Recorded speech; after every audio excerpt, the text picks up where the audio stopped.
chairs of committees, that let this condemnation not be a blanket condemnation. There are chairs who are diligently, judicially, and faithfully ever in the House, including the Honorable Chair for the JLAC Committee, the Honorable Chair for Social Protection, yours truly, the Chair of Communication, Information and Innovation, the Chair, Wanjiko Mohia, for Integration. They are normally in the House dutifully, all the way to the close of business. So as the condemnation of chairs becomes so popular in this House, kindly let it not be a blanket condemnation. Thank you very much, Mr. Chair. And the Chair for Transport, once in a while. And KJ, the correct English is judiciously, not judicially. Judiciously. Yes, Oundo.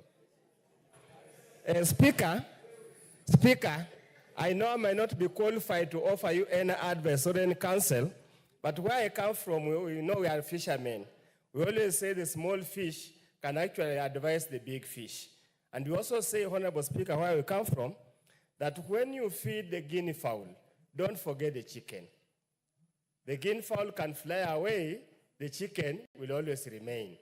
There are members in this House, Honorable Speaker, who come here at 2:15, and they leave at exactly 7 when the House rises. I confirm that you are one of them. And when the few people who come only to undertake national duties, when they are here, they are given first preference to talk, and those who toil and sit here and caring unflinchingly in order to give honor to the august House are ignored, and ignored badly. So I just wanted to, I know I don't deserve to advise you, but remember the saying that whatever you give the guinea fowl, do not deny the chicken. Thank you, Honorable Speaker. Honorable Oundo, on the first, you are correct. On the second, you are wrong. No member is ignored. And if you are using yourself as an example, you have opportunities to speak here more than any average member. You speak more than any average member. Yes. Let's go on. For cases member, the leaders are your leaders. And in case you have any grievances, you tell them. You inform them that you are not happy. I used to see a rule in some office that read, rule number 1, the boss is always right. Rule number 2, in case of any doubt, refer to rule 1.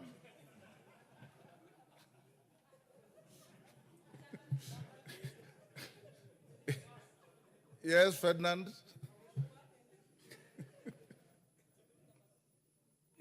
No, I don't want to talk about that. Mr. Speaker, sir, I think that what my colleague has just mentioned is very, I'm always here. And it's very, very disappointing. We actually representative for the people. And the chairman, apart from a few of them, are never in the House. So, and of course, most of these things go through our chairman. So I think it has to come from the chair, from the speaker's position, to warn the chairs of various committees to be here present and deliver some of these things, because we are getting very embarrassed. And I know we are actually live on the TV, and you find that the chairmen of various committees are not in the House. Speaker, do something about it. Thank you. I think let's go on, honorable members. Next order. Yes, yes, Melly. Mr. Speaker, I rise to also input on this discussion that the chairs and the leadership, yes, are like any other human being, and they have a lot of commitments. But the blanket condemnation that the chairs and the leadership are always absent is not true, because here we have so many chairs. I've seen chair agriculture, chair East Africa, and even the vice chairs. So I want to say that as much as there is need that we dedicate ourselves to the duties of the House, it isn't true that all of them are always out. And I think you gave an advice, Chair, Mr. Speaker, as a leader of this House, that we all need to commit ourselves to our representatives and to our duties of this republic. And that is what we always do.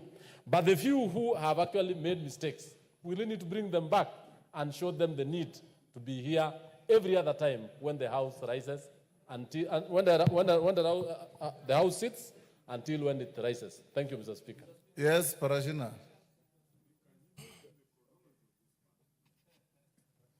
Yes, next to you. Oh, okay, thank you, Speaker, for giving me this opportunity. I'm so much grateful. I think today I'm the lucky person because the other time the leader or the majority leader lied to this house that I always don't come to this house. I always come, and I always make my good comment and contribution. So, Order, Parashina. Yes. The word lies and parliamentary withdraw. I withdraw, Mr. Speaker, sir. Okay, go on. So, Mr. Speaker, I really want to say that I might come again to request that to apologize and withdraw that statement also from him, because I always come here to articulate issues, and I know the only time that the majority leader comes here, or our leaders, they only come here when they are pushing an agenda, but they don't come to the floor on the contributions of the real issue that's affecting our country or issue that we need to debate. Thank you, Mr. Speaker. Honorable members, let's not overflog this matter. I know that many members, some chairmen are always here. There are also others